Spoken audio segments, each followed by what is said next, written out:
Hola y sean bienvenidos a Historia Económica. Hoy vamos a analizar el sistema monetario de la Unión Soviética.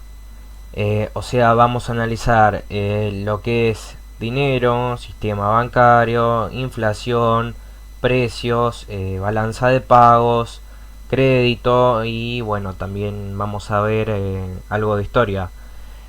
Y puse esto de entrada, que ya sé que es bastante clickbait, pero si se quedan a mirar van a empezar a notar que esto tiene bastante más sentido del que podría parecer en un principio. Em, y dicho eso, y como vengo diciendo en algunos videos, esto es para mirar con tiempo, y si no tienen tiempo van pausando el video o ya saben, entran al historial y siguen el video en donde quedó. Bueno, dicho eso, empezamos. Antes de empezar, conviene hacer algunas precisiones teóricas. Yo voy a seguir la teoría monetaria que aparece en el Capital y bueno, también en otros escritos, la cual es bastante distinta de todo lo que abunda hoy día. Voy a usar esta pregunta como disparador, ya que la pregunta por el valor del dinero tiene siglos de antigüedad y el primer intento de solucionar esta incógnita fue la teoría cuantitativa del dinero. Esta teoría, que data del siglo XVI y que aparece en España, es a día de hoy la mayoritaria, o sea, tiene plena vigencia, aunque obviamente aparecieron distintas variantes sobre cómo opera lo que esta teoría propone. De manera, bueno, pero lo que podríamos identificar como el núcleo central de esta teoría es que existe una masa de dinero que se compara con una masa de mercancías y que a cada uno de los bienes que compone esta masa se le asigna una parte del dinero, de manera que, por ejemplo, si aumenta la cantidad de dinero y la cantidad de bienes continúa constante, los precios inexorablemente aumentan.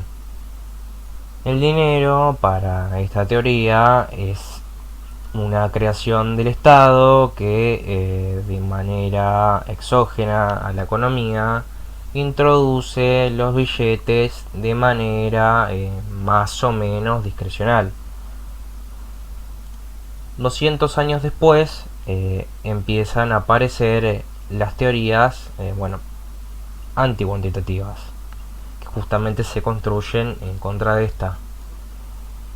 Y bueno, son varias. La primera crítica a la teoría cuantitativa aparece en el siglo XVIII y en el siglo XIX aparece la Banking School, que postulaba que la principal manera en que se crea dinero en una economía es mediante el crédito bancario.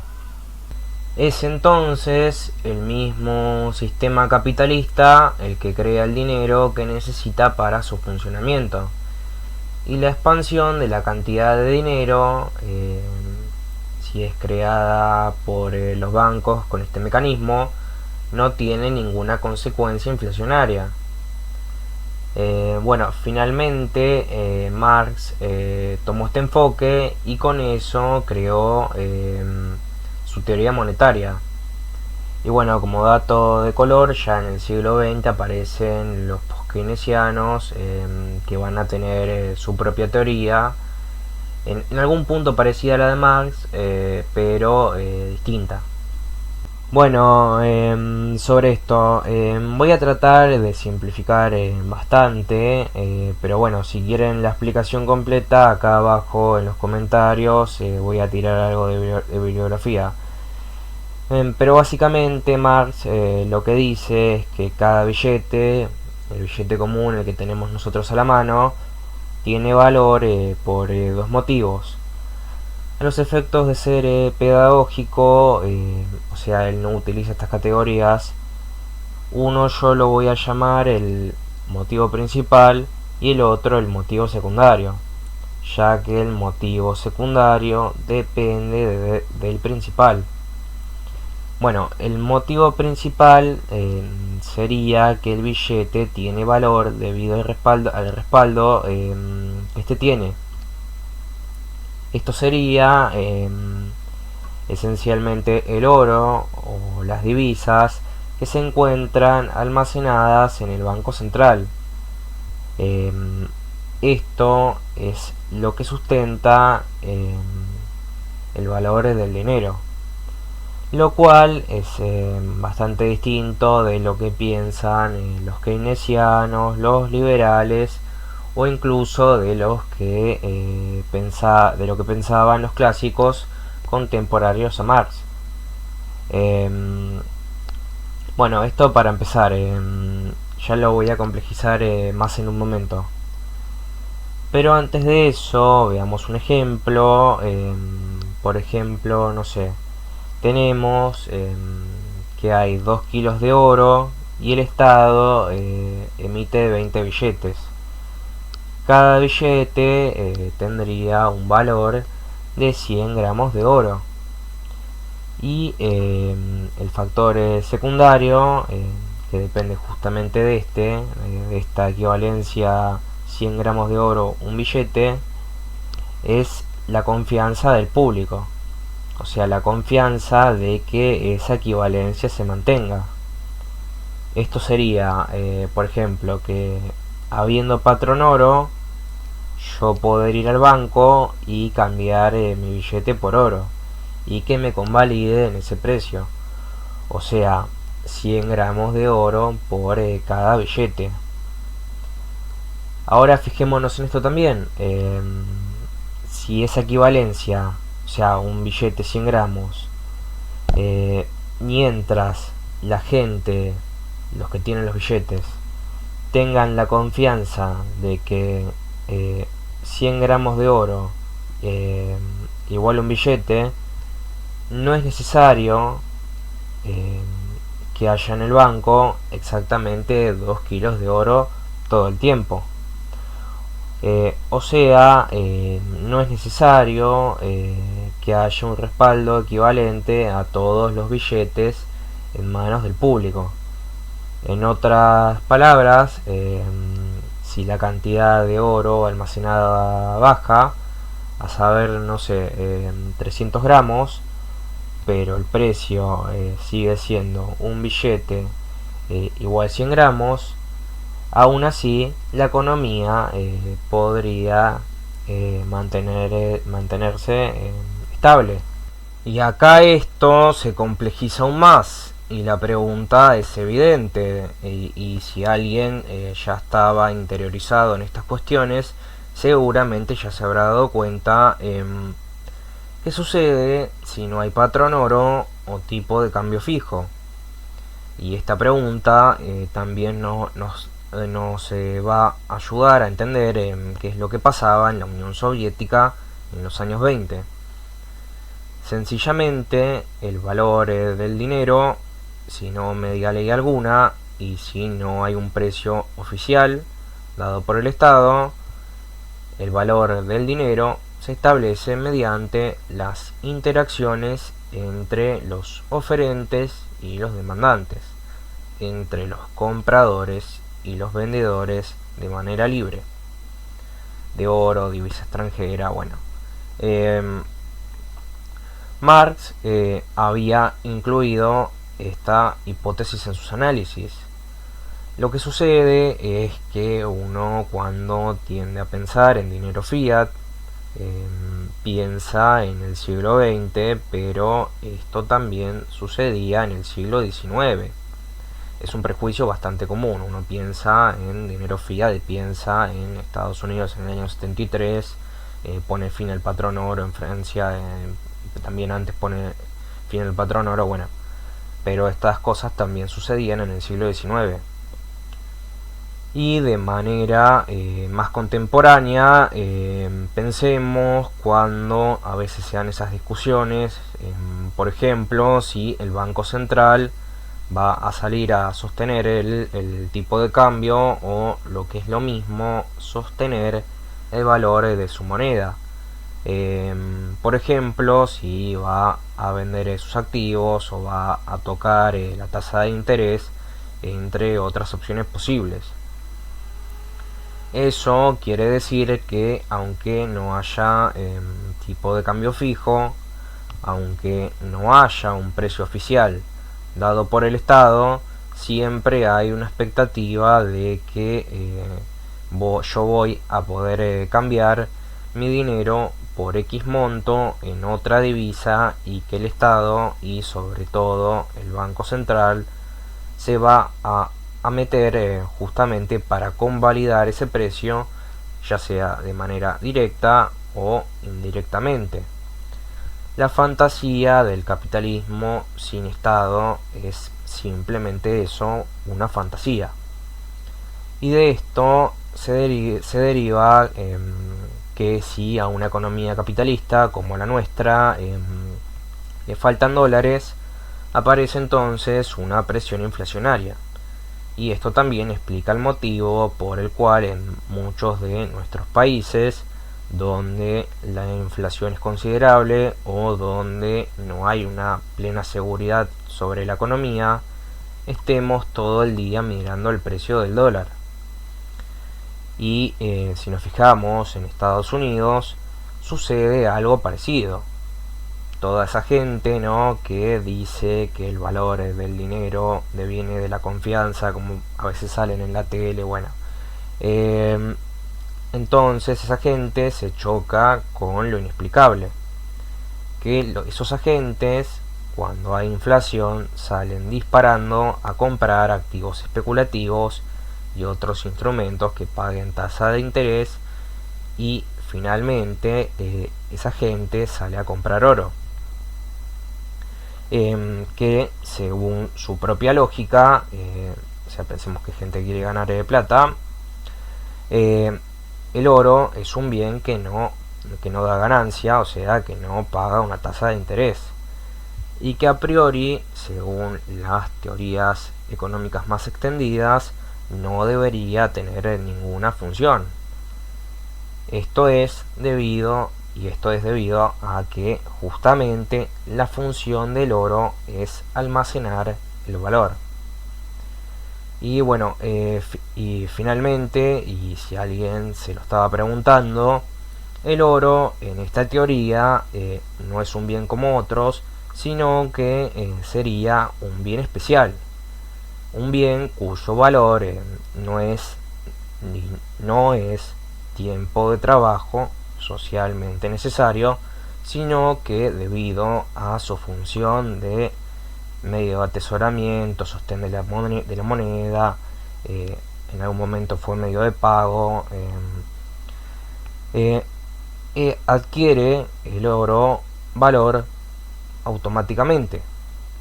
El trabajo en la producción de oro, a diferencia de los otros bienes, es directamente social, contrario a los otros bienes que encontramos en la economía, donde hasta que no se venden no se sabe si ese trabajo que se puso en ese bien se va a convalidar. Y esto que acabo de decir, lo convalida la evidencia empírica. Solo fíjense cuánto del oro se usa para joyería y cuánto oro se usa para meter en un cajón, por ejemplo, cuando se compran esos lingotes de 1 gramo, bueno, o bueno, en cajas de seguridad en los bancos, y lo que nos encontramos es que la diferencia es abismal. Ahora pasemos a esto, la creación endógena y el ciclo económico. Los teóricos del dinero endógeno en su conjunto, o sea que hay varias teorías, ¿no? Pero en su conjunto sostienen que los principales iniciadores del proceso de creación de dinero en una economía son los capitalistas que solicitan créditos a los bancos. Los bancos a su vez conceden esos créditos y el Banco Central inyecta liquidez a los bancos para así garantizar estos créditos. Por fuera de esto que acabo de decir, ahí empiezan a aparecer las diferencias entre estas teorías de dinero endógeno. En la época de Marx, tal vez el factor central de generación de dinero endógeno consistía en el descuento de letras de cambio y otros documentos por los bancos y en primer lugar por el Banco de Gran Bretaña. Hoy día la generación endógena de dinero también está establecida por la concesión de créditos a las empresas por los bancos, ¿no? Y otras instituciones también a veces, a fin de ampliar o sostener el ciclo de acumulación capitalista. Lo significativo acá es que al conceder los créditos, los bancos abren depósitos o también admiten el giro en descubierto. Y el dinero bancario así emitido fluye de vuelta al emisor cuando se cancela el crédito. Esto es, el crédito se paga con la plusvalía generada en la producción. Hay acá una especie de ida y vuelta constante. El dinero que prestan los bancos tiene que volver a ellos. Aunque esto es una obviedad y es un pilar fundamental del sistema. Si esto no sucediese, y acá me adelanto un poco, por ejemplo, si hubiera un banco del Estado al cual le diesen una directriz, imagínense la situación, traten de usar la imaginación acá, y pasa algo como que viene el ministro de Economía y le dice al director del Banco del Estado, le dice algo como si alguien, una empresa, quien sea, viene a pedir plata prestada, vos se la prestás. No interesa que el proyecto sea inviable o dudoso, o que el nivel de deuda de la empresa que te está pidiendo el crédito sea altísima, vos se la prestás. Y si pasa algo y después no te devuelven la plata, entonces va a venir el Banco Central y te va a capitalizar. Y desde el ministerio vamos a hacer algo con el balance de tu banco y vos vas a seguir funcionando como si nada. Bueno, acá en este ejemplo estamos ante una emisión exógena distinta a esto que estábamos viendo antes. Y además, en este ejemplo teórico sobre el funcionamiento de este banco no tiene un funcionamiento plenamente capitalista, ya que pareciera que su principal objetivo no es hacer plata. Ahora, la otra situación más común, por ejemplo, viene el Estado y gasta por encima de lo que obtiene con los impuestos. Hay, por ejemplo, no sé, un festival de subsidios antes de las elecciones para así generar poder de compra adicional, y cosechar muchos votos y ganar las elecciones, ¿no? O también, por ejemplo, cuando se subsidia sistemáticamente para sostener empresas privadas ineficientes, o también cuando se hace un salvataje de empresas privadas que están quebradas y se expropian o se les da un crédito, bueno. Y para hacer esto se emite plata. Acá en Argentina esto lo llamamos adelantos al tesoro. Que bueno, que en el balance de esto se computa como un activo, pero más que nada es una ficción contable esto, ¿no? Eso después nunca se devuelve. Esta emisión monetaria para financiar esta clase de gastos claramente es inflacionaria. En síntesis de todo esto, la emisión no siempre es inflacionaria, aunque en algunos contextos sí lo es.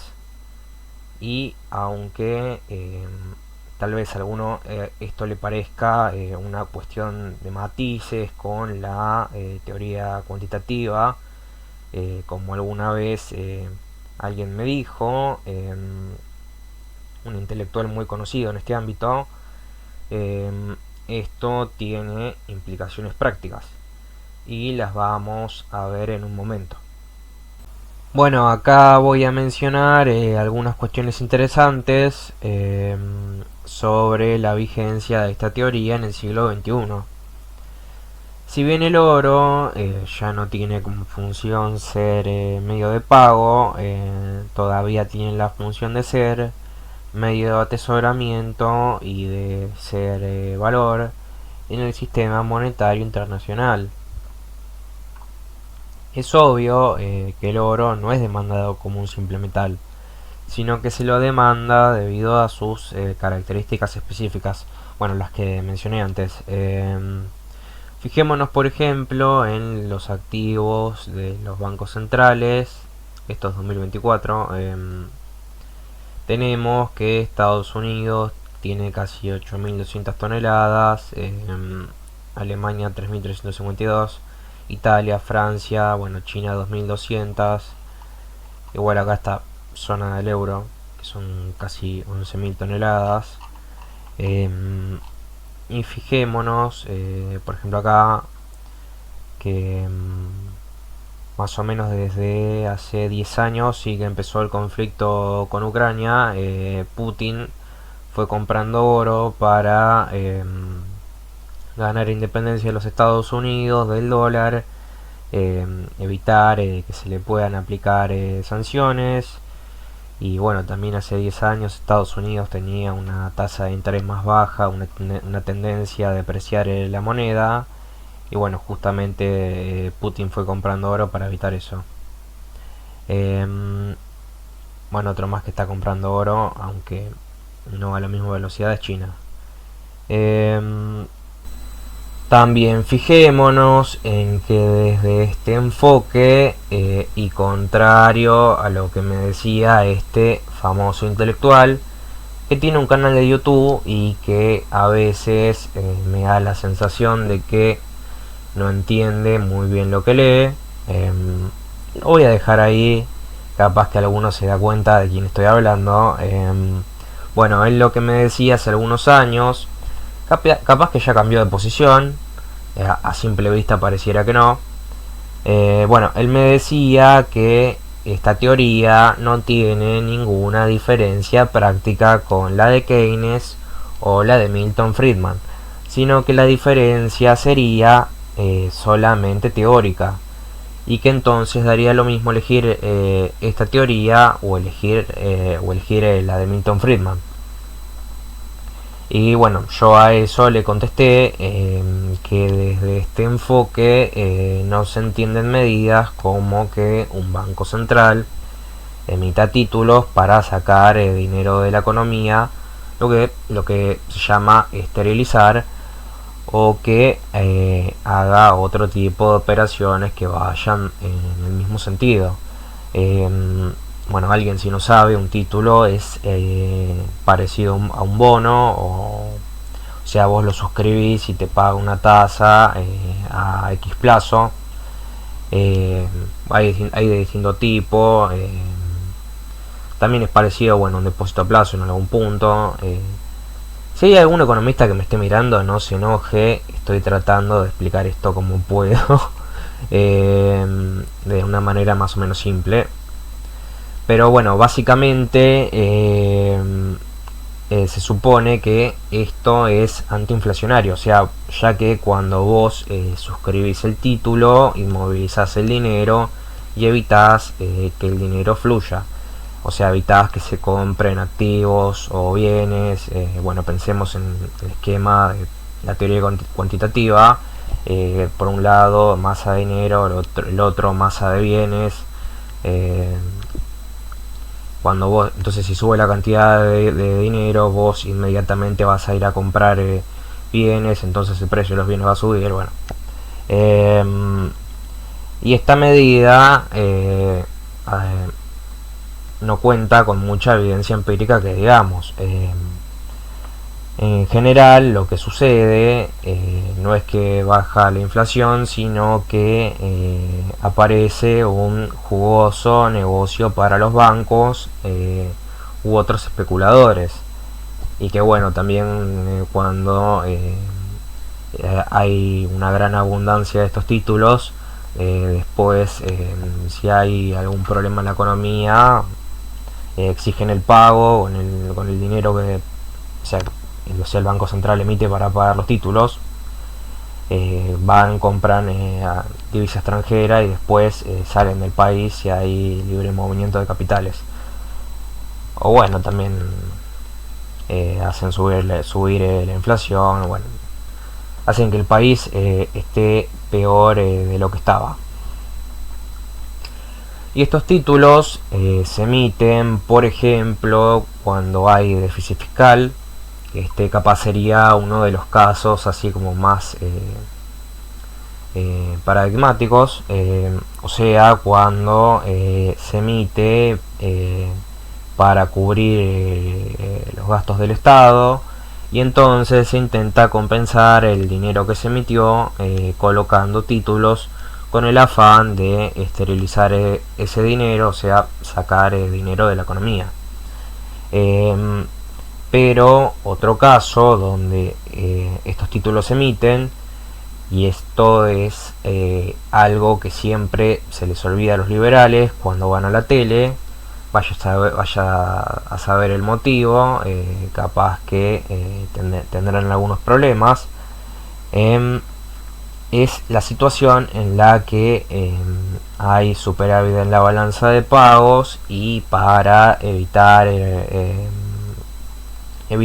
que se aprecie el tipo de cambio, el Banco Central lo que hace es emitir dinero contra los dólares que entran, y entonces de esa manera la moneda no se aprecia.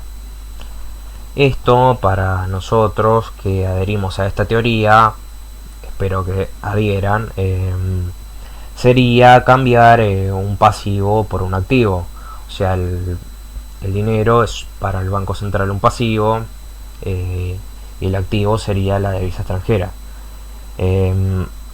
Pero si nosotros somos monetaristas o adherimos a la teoría cuantitativa en algún grado, como toda emisión genera inflación, para compensar ese dinero extra que se emitió, entonces hay que emitir algún título para sacar ese dinero extra, o también subir los encajes, o bueno, alguna otra cosa que vaya en esa línea. Pero si utilizamos este enfoque, no hay ninguna necesidad de hacer eso.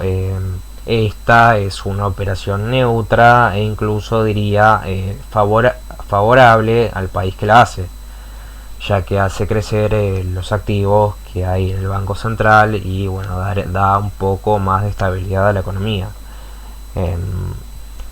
Igual, la otra opción que siempre está sobre la mesa para alguien quien adhiere a la teoría cuantitativa, ya que tienen tanto miedo de la emisión monetaria, sería dejar que se aprecie el tipo de cambio, lo que podría generar varios problemas. Bueno, hasta ahorita sobre lo que acabo de decir, él pone como ejemplo a los países asiáticos, o sea, los tigres asiáticos, que durante mucho tiempo tuvieron un gran superávit en la balanza de pagos y uno justamente lo que no ve es una emisión masiva de títulos para compensar esta emisión monetaria, o bueno, también una suba generalizada de encajes o alguna medida que vaya en esa línea.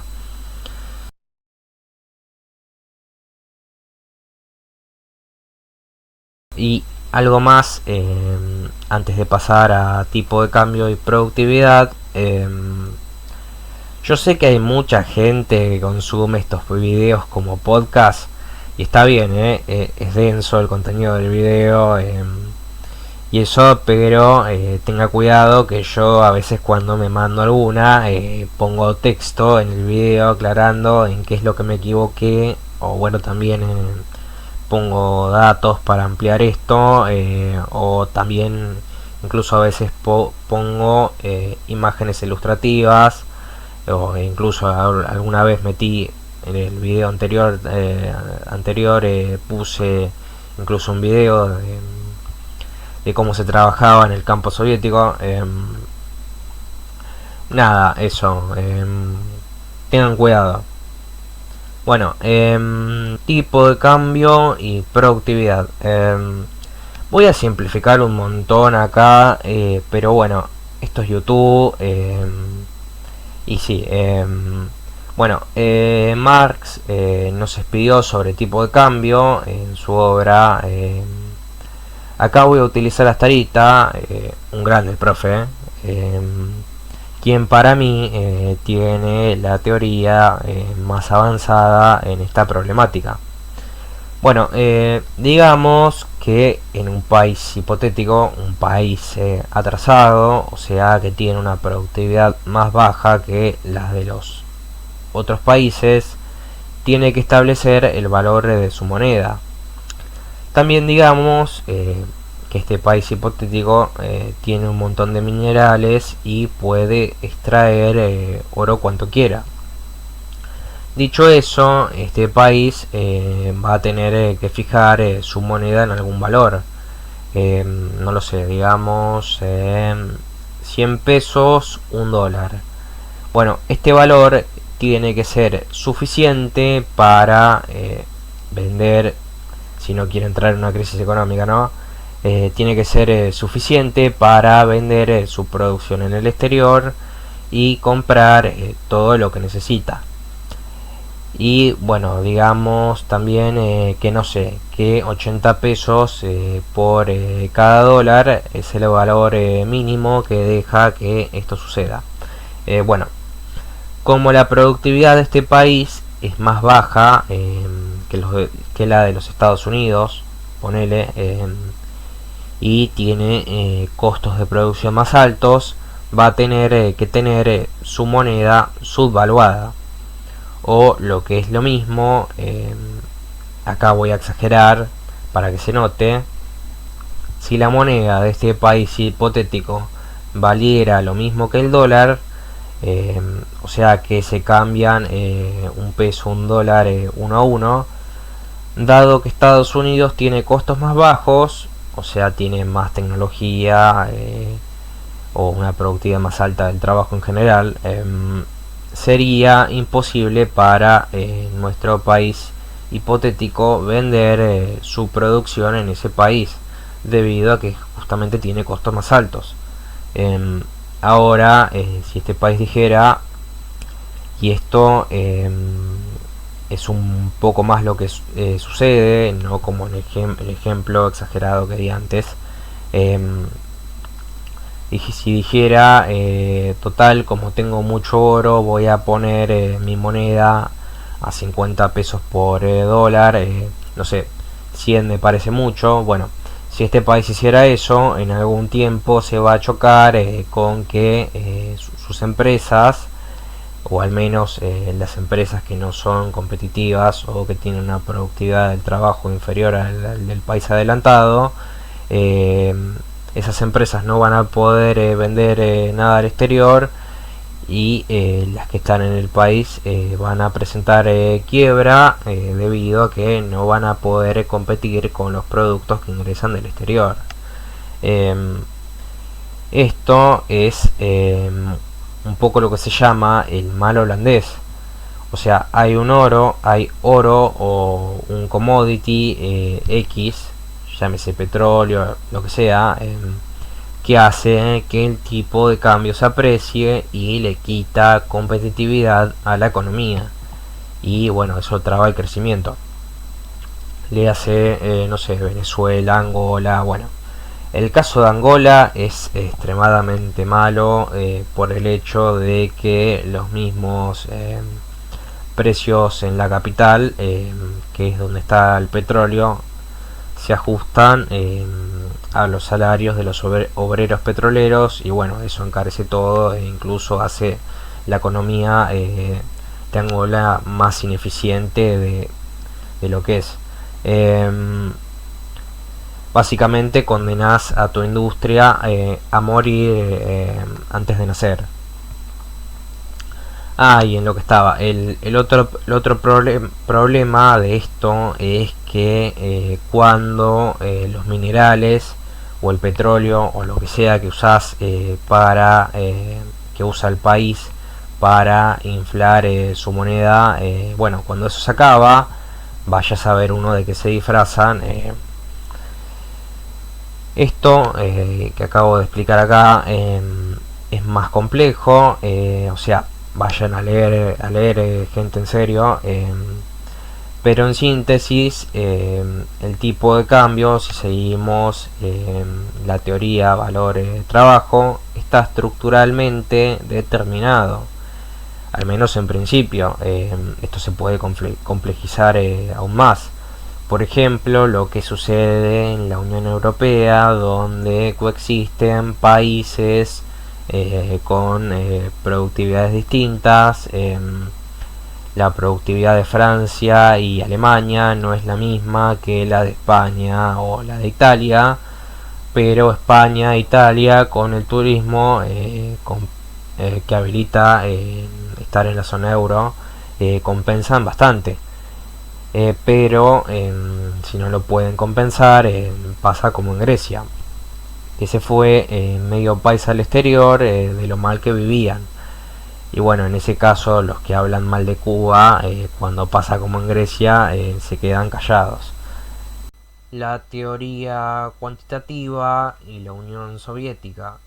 Bueno, vayamos a los antecedentes sobre lo que hay escrito en el marxismo a finales del siglo XIX y también a principios del XX, y nos topamos con esta discusión entre Kautsky y Hilferding, que bueno, no son dos fulanos cualquiera, sino que Kautsky fue la figura más influyente en el marxismo hasta la llegada de Lenin. Y Hilferding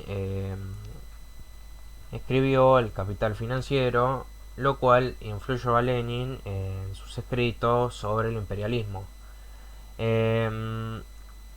Bueno, yo voy a tomar un texto de Astarita en el cual examina esta discusión. Yo voy a hacer acá la síntesis. El texto de Astarita obviamente es más detallado. Igual voy a dejar el link acá abajo si alguno quiere. Eh, pero básicamente Hilferding apoyaba de manera total la teoría cuantitativa del dinero. Y Kautsky va a criticar esto, pero no va a seguir estos postulados, eh, sino que en su crítica va a decir siguiendo la teoría valor-trabajo, que los bienes, cuando se producen, tienen un precio tentativo, lo cual estaría muy bien si no fuera por el hecho de que él prosigue en su crítica diciendo que en un momento histórico dado, cuando había patrón oro, los bienes adquirieron su valor, tomando en cuenta este patrón monetario. Pero ya cuando los bancos centrales no cambiaron más el dinero por oro, en ese momento se empieza a aplicar la teoría cuantitativa, pero tomando como base los precios de los bienes y la cantidad de dinero del viejo sistema. O sea, esto es una teoría cuantitativa sazonada con teoría valor-trabajo. El Capital es un libro difícil. Bueno, esto lo pongo un poquito para joder y un poco también para tirar la posta y decir lo que pienso yo. O sea, sí, El Capital es un libro difícil, digamos las cosas como son. Seguro muchos de los que están mirando esto nunca leyeron El Capital. E incluso diría que es un libro que, bueno, entre todos los tomos, sale caro. Es un libro pesado, yo mismo he salteado los capítulos que me parecían pesados y pasaba a algo que pienso que era más interesante. Y bueno, mucha gente aprende sobre el capital con clases grabadas, seminarios, talleres, notas de gente como Astarita. Bueno, a su vez Astarita se instruyó con el libro de Rubin, donde básicamente explica el capital de manera más clara y concisa. Y bueno, para eso el autor tuvo que leer a Hegel y en base a eso hacer ese libro explicativo del capital. O sea, a lo que voy es, fíjense todo lo que hay que leer y cuánto tiempo hay que meditar un libro como este. Al menos yo pienso que aprendemos de las lecturas que han hecho otros y que no está mal hacer esto. O sea, leer los libros originales directamente no siempre es necesario. O sea, los libros originales no son una cosa sacrosanta a la que hay que ir sí o sí para entender algo, y que si no leíste el Capital, sea un texto o cualquier texto en general, si no lo leíste en el original, no es válido lo que uno dice, como alguna gente piensa. No es que sos una especie de pecador o alguien poco serio, y bueno, todo eso si no lees el libro original. Por ejemplo, el tomo 3 del Capital es bastante pesado y un poquito incompleto. O sea, Marx se murió y lo dejó un poquito inconcluso, y es un libro al que le falta bastante pulido. O sea, si alguien me preguntara a mí si prefiero el tomo 3 de Capital, o sea, esta cosa un poco caótica, o si prefiero una síntesis clara y pulcra y bastante accesible, yo me quedaría con esta última opción. Y además, bueno, también tenemos esto de que no somos multimillonarios y tenemos que comprar los libros. Eh, bueno, a veces la obligación de leer los libros originales, esta especie de fetiche de sí o sí tener que leer el original, no siempre tiene es lo más eficiente. A veces uno leyendo este tipo de síntesis puede avanzar más deprisa en sus conocimientos. Bueno, al menos eso es lo que pienso yo. Díganme qué piensan ustedes en los comentarios. Y bueno, también tenemos que en el capital, en teoría monetaria, justamente lo que va en este video, o sea, sí se adelantan muchas cosas en el capital, pero si uno lee, por ejemplo, los Grundrisse, los elementos fundamentales de la crítica de la economía política, texto que aparece en 1939, ahí esto que expliqué acá, Marx casi parece que te lo explica con plastilina. O sea, si te pones a leer el Capital sale, pero tenés que pensar bastante. Bueno, 1922, el fin de la hiperinflación. Bueno, como todos sabrán, hubo una guerra civil y se emitió dinero de manera masiva para comprar armas, equipos y bueno, pagar todo. Esto, como no podía ser de otra manera, concluyó en una hiperinflación para 1922. Pero para salir de la hiperinflación, los bolcheviques tomaron básicamente tres medidas. La primera fue crear una moneda nueva, el Chervonets. Uy, lo escribí mal, ahí está. Una nueva moneda que genere confianza y que no lleve consigo la inflación preexistente. O sea, en 1922 coexistían distintas monedas, bueno, todas con mucha inflación en las que no había mucha confianza. Y bueno, justamente con esto se buscó un poquito también hacer eso que se llama hacer un shock de confianza. Y siguieron emitiendo por necesidad una moneda que ya existía, que era el Sovsnak. La segunda medida que tomaron fue hacer una disciplina fiscal total, o sea, tener equilibrio o superávit fiscal, como sea. Básicamente encararon un plan de ajuste, se achicaron gastos y se crearon nuevos impuestos. Y bueno, también esto de que ya dejaron de gastar tanto en equipamiento. Y la última fue que la nueva moneda creada tuviera el sostén suficiente en otros activos, ya sea oro o divisa extranjera.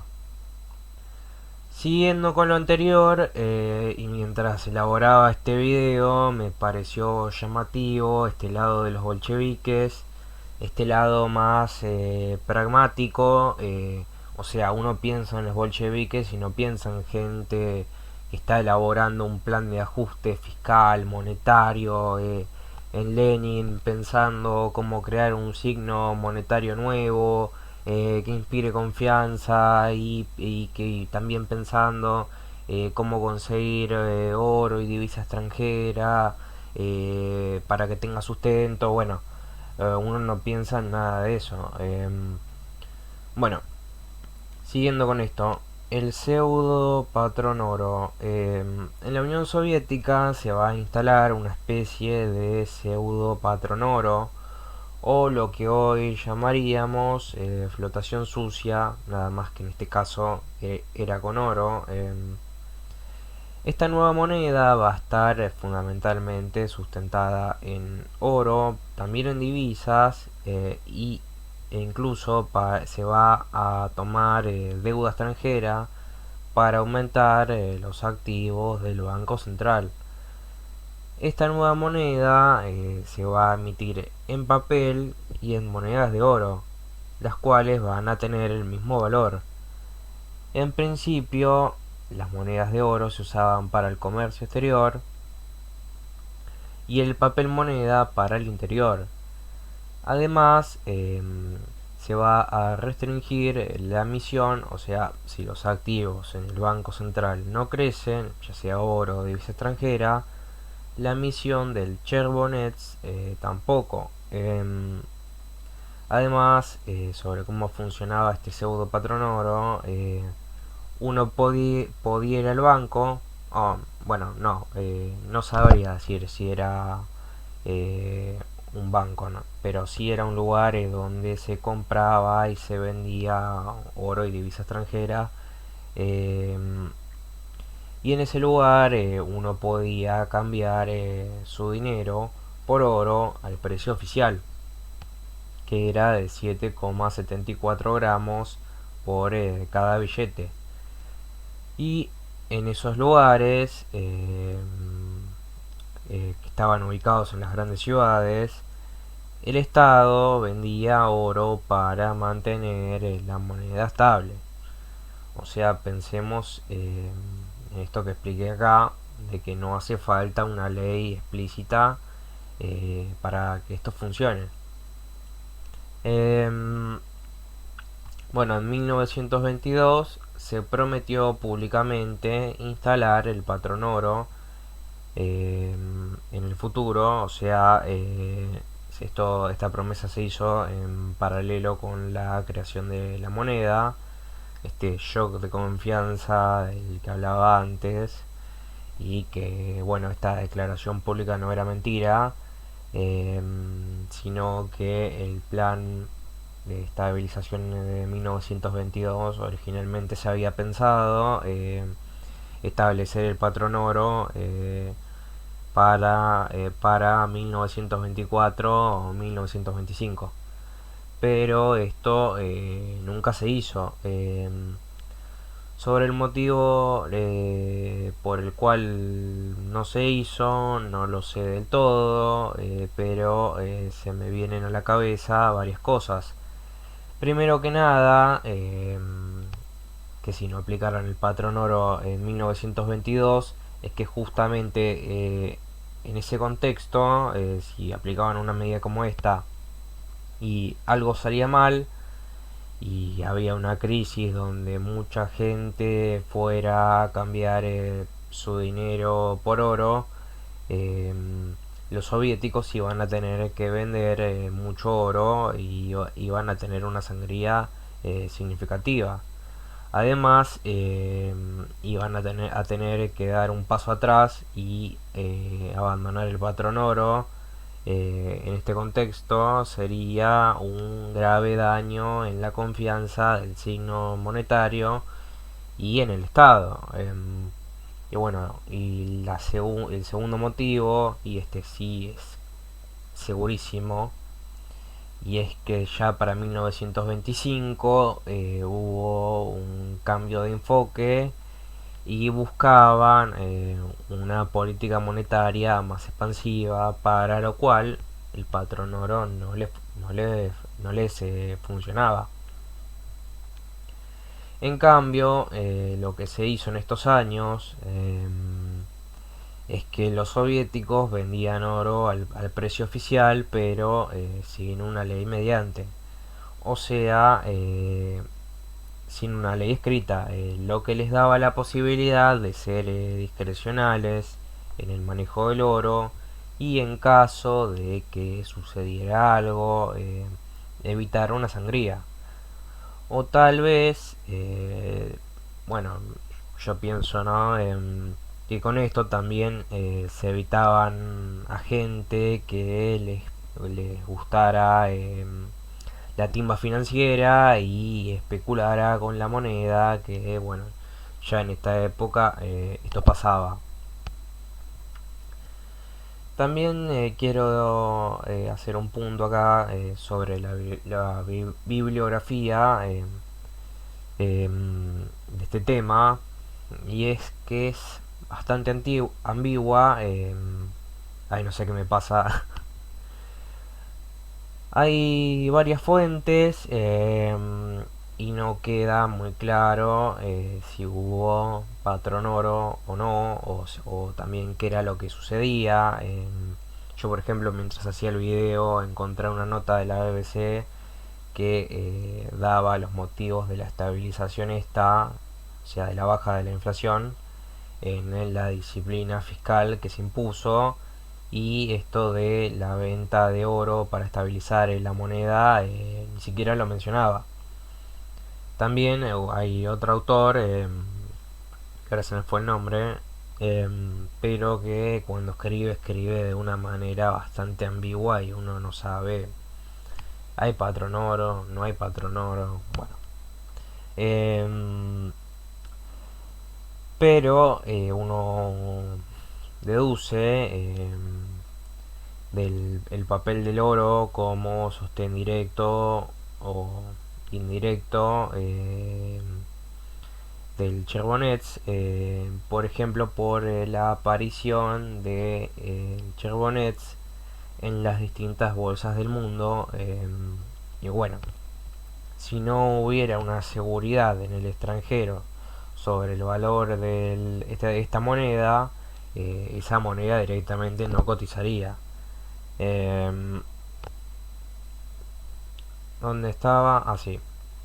Y bueno, Trotsky en la Revolución Traicionada también habla del valor del Charbonnets como una moneda muy estable. Acto seguido habla bien del oro y de la vinculación que ésta tenía. Em, y también, bueno, encontré yo en estudios posteriores, yo por ejemplo encontré un estudio en inglés, bueno, que era sobre gente no, bancos y grupos financieros, es así, sí que seguro que no es gente común, que especulaban con el valor de la moneda sobre una y esperaban una devaluación para 1926, cosa que al final sucedió a medias. eh, o sea, sí se devaluó un poco, pero se impusieron controles de capitales, sobre todo. Bueno, me di cuenta de que esto me estaba quedando inconcluso y es que para 1924 hay una unificación monetaria y queda una sola moneda, o bueno, mejor dicho, quedan dos monedas, pero solamente una. ¿Cómo es esto? Que es medio confuso. El soft snack se elimina y se cambia por el rublo. Y a su vez, esta moneda va a valer por ley 10 rublos, un cherbonets, en equivalencia 10 a uno. La primera, esta va a ser una moneda de baja denominación y el cherbonets va a ser una moneda de alta denominación. Y los dos se van a atar indirectamente al oro. Hasta bueno 1947 cuando Stalin bueno cambia otra vez las monedas y queda ahí sí solamente una con el mismo nombre. Eh, Tipo de cambio bajo, como consecuencia de la estabilización llevada a cabo quedó un tipo de cambio bajo que hacía muy beneficioso adquirir bienes en el exterior. Y bueno, justamente también hacía más dificultoso vender en el exterior los bienes que se producían en el país.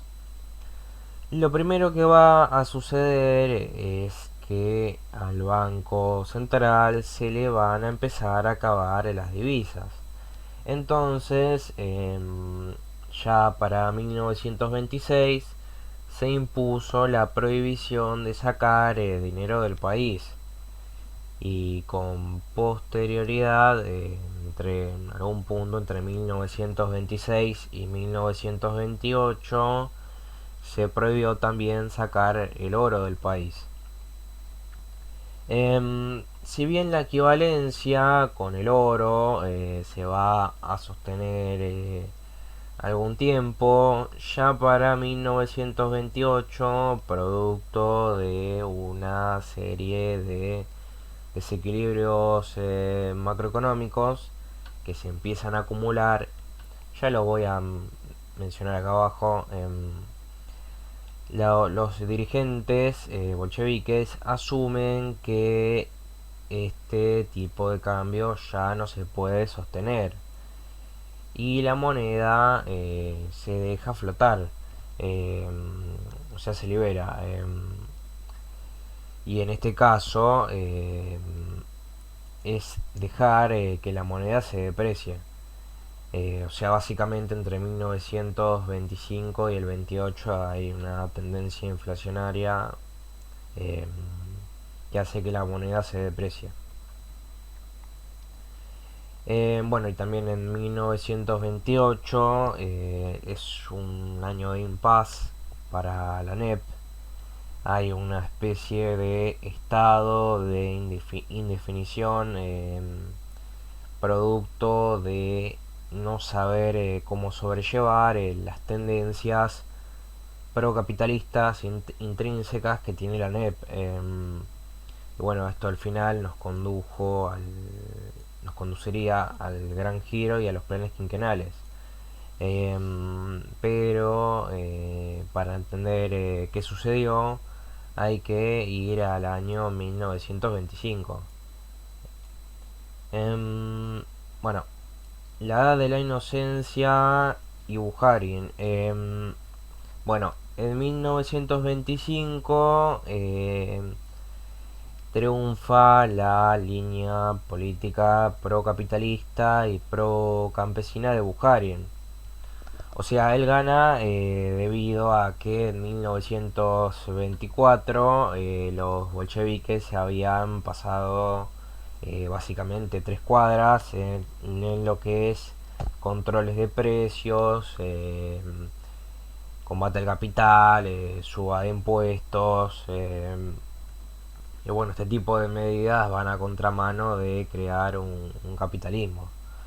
Eh, Así que en 1925, bueno, triunfa Bukharin, se bajan impuestos a los capitalistas, se expande muchísimo el crédito, y cuando digo muchísimo, es muchísimo. Eh, También, ¿qué más? Bueno, pensemos que quienes dan crédito son básicamente los bancos del Estado. El Estado soviético tenía el monopolio de la banca, aunque también existían algo llamado cooperativas mixtas en las que el Estado ponía plata.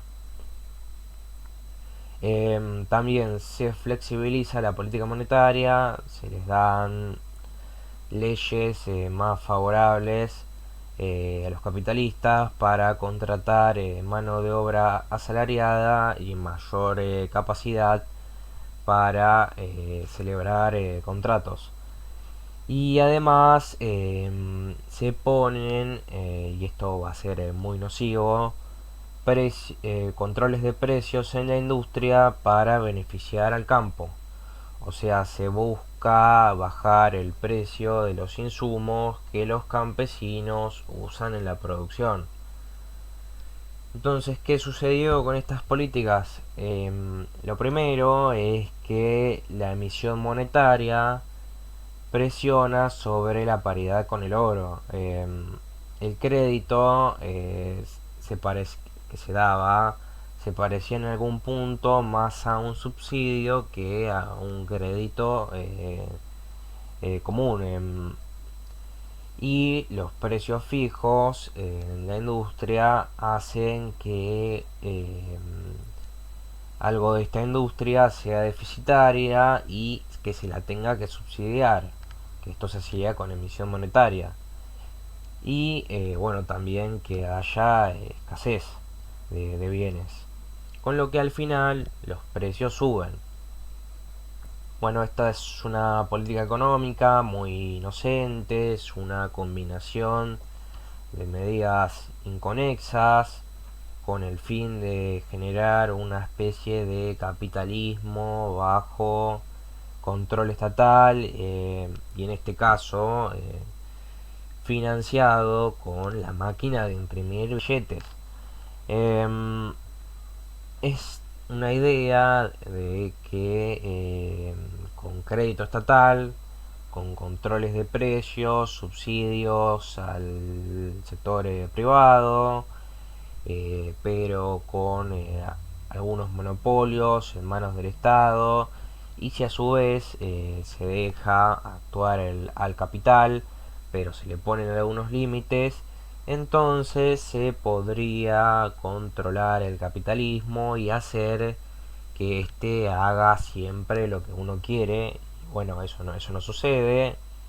Incluso, si alguno de ustedes vio el video de la agricultura soviética, saben lo que pasó entre 1928 y 29, y un poquito antes también.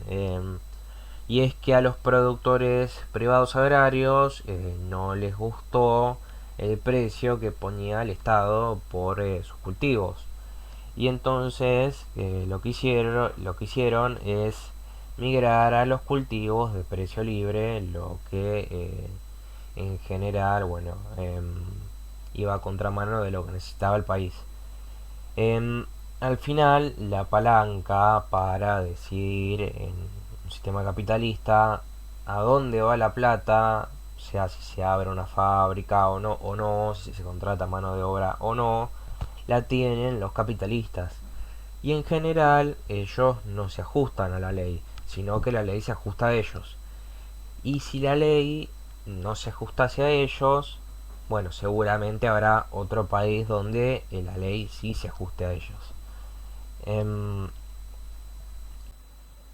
Igualmente, esta política económica no parece ser algo que se construya de una manera muy calculada o muy pensada, sino que se construye como algo elaborado en contra de Trotsky y la facción bolchevique pro industria y pro planificación, que bueno, tenía algunas ideas afines a las de Trotsky. Em, y con esto Trotsky tenía chances de desplazar a Stalin y a Bukharin del poder. Y bueno, a Stalin en esta época le convenía una política económica más a la derecha, para así poder mostrar las diferencias con este sector y así seguir en el poder. O sea que le convenía desestimar el proyecto de la oposición y mostrar el proyecto de Bukharin como el camino que había que seguir. Hasta que bueno, la NEP se agotó y entonces él se vio obligado a girar hacia otras posiciones. Y hablando de otras posiciones, tenemos el primer plan quinquenal. Bueno, acá directamente se abandona cualquier horizonte de equilibrio fiscal. El primer plan quinquenal fue financiado en gran manera con emisión monetaria. Bueno, incluso uno puede leer las críticas de la época diciendo eh, gastar menos, gastar más eficiente. O sea, esta crítica iba apuntada a, por ejemplo, a una situación que se daba, y es que dado un presupuesto, y este presupuesto se dividía en muchos emprendimientos productivos, y siendo que cada proyecto productivo tenía la necesidad de comprar materiales o insumos dentro de un contexto de alta inflación, em, hacía que el dinero no alcanzara para todo. Y bueno, muchos de estos proyectos quedaban a medio hacer. Entonces la crítica iba por ese lado, o sea, concentrate en pocos proyectos productivos y completalos, y no en hacer muchos y que después estos no se concluyan. Y bueno, tal vez la crítica de Trotsky es la más conocida sobre esto, y es que él decía que con patrón oro y disciplina fiscal todo hubiera salido mucho mejor, al no existir la necesidad de tener que calcular los precios constantemente, dada la alta inflación, y que esto hubiera mejorado la planificación. O sea que con la alta inflación tenían que estar constantemente calculando los precios para así poder avanzar. Stalin y el dualismo. ¿A qué viene con con este título. Yo creo, y esto es lo que pienso, al menos de lo que pude leer de la Unión Soviética, ¿no? Mientras elaboraba este video, y es que había una especie de doble ideología sobre teoría monetaria. A ver esto. Por ejemplo, si nos fijamos en las declaraciones de Stalin y los instrumentos de política monetaria soviéticos, eran básicamente, estaban basados en la teoría cuantitativa del dinero. Stalin públicamente decía cosas como que la moneda soviética es estable, ya que tiene detrás todos los bienes que la economía soviética produce y que el Estado controla, lo cual no estaría tan lejos de Keynes o de Milton Friedman. Ya vemos cómo esto no parece tan clickbait. Bueno, y bueno, sobre instrumentos de política monetaria, básicamente era equilibrar los bienes con la cantidad de dinero, que ya lo vamos a ver un poco más adelante cómo era esto. Pero también había otra ideología. Parece que el fantasma del oro seguía acechando. Y en 1937, cuando se cambia el dinero, se emiten nuevos billetes eh, y los cherbonets, o sea, los billetes de mayor denominación, todavía seguían diciendo algo como este billete está garantizado con el oro del Banco Central, lo cual era un cambio. Si nos fijamos en el billete anterior, que directamente decía, bueno, este billete equivale a tantos gramos de oro. Bueno, ahora el billete decía, este billete está garantizado con el oro del Banco Central. Eh, Parece algo tonto, pero lo que esto evidencia es que hay una diferencia entre los hechos y lo que el Estado soviético comunicaba. Lo que pienso yo de esto, y esta es mi teoría, pueden disentir acá o hacer la suya propia, eh, y es que hay una especie de doble juego acá, de mostrar la teoría cuantitativa a la intelectualidad o a la clase dirigente y mostrar el oro a las masas que tendrían una concepción vetusta del dinero, o sea, de un dinero atado al oro. Y bueno, es interesante. Esto sería algo como nosotros los dirigentes somos conocedores de las leyes de la economía y sabemos que el oro no tiene ese uso. Pero las masas ignorantes todavía necesitan este fetiche. Eh, Según lo que vimos en la introducción, las masas serían acá las que saben de economía y no la clase dirigente. Bueno, y tal vez ya la otra cosa, y acá sí que estoy especulando mucho, y es que tal vez todavía tenían estas inscripciones para dar algún prestigio a la moneda frente a los estados extranjeros que tenían su moneda legalmente vinculada al oro. Díganme qué piensan ustedes sobre esto. Pónganme en los comentarios lo que piensan, que me interesa. La crítica práctica de Trotsky. Básicamente, él propone en 1936 que para una economía planificada, el patrón oro y la disciplina fiscal serían muy beneficiosas. El patrón oro hace más sencilla la planificación y expresa mejor los precios. O sea que hace que los precios varíen menos, y cuando varían en general en un patrón oro es hacia la baja. Y así se ven mejor los cambios en la productividad y en la producción. Bueno, y sobre esto, por eso a muchos intelectuales del mundo capitalista no les gustan este tipo de esquemas, ya que a ellos les conviene la inestabilidad, ya que de esa manera, mediante la inflación, bajan salarios. O sea, si hay inflación y el obrero no lucha, o no tiene sindicato, o no consigue un aumento salarial, el salario baja automáticamente. Y bueno, hace que la gente no se dé cuenta tan fácil de esto. Em, y bueno, ya que estoy, no puedo no decir esto. Algunos trotskistas deberían leer un poco más a Trotsky y no salir con apologías o defensas, digamos que bien intencionadas del déficit fiscal, como a veces uno puede escuchar en la tele o en otros medios.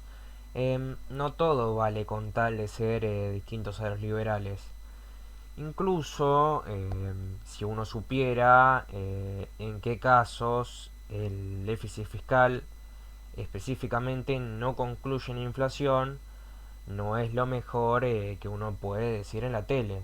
Bueno, viene cualquier liberal y te dice, no, mira Venezuela, mira Zimbabue, y ya listo, ya te cagó. Dicho eso, bueno, pasamos a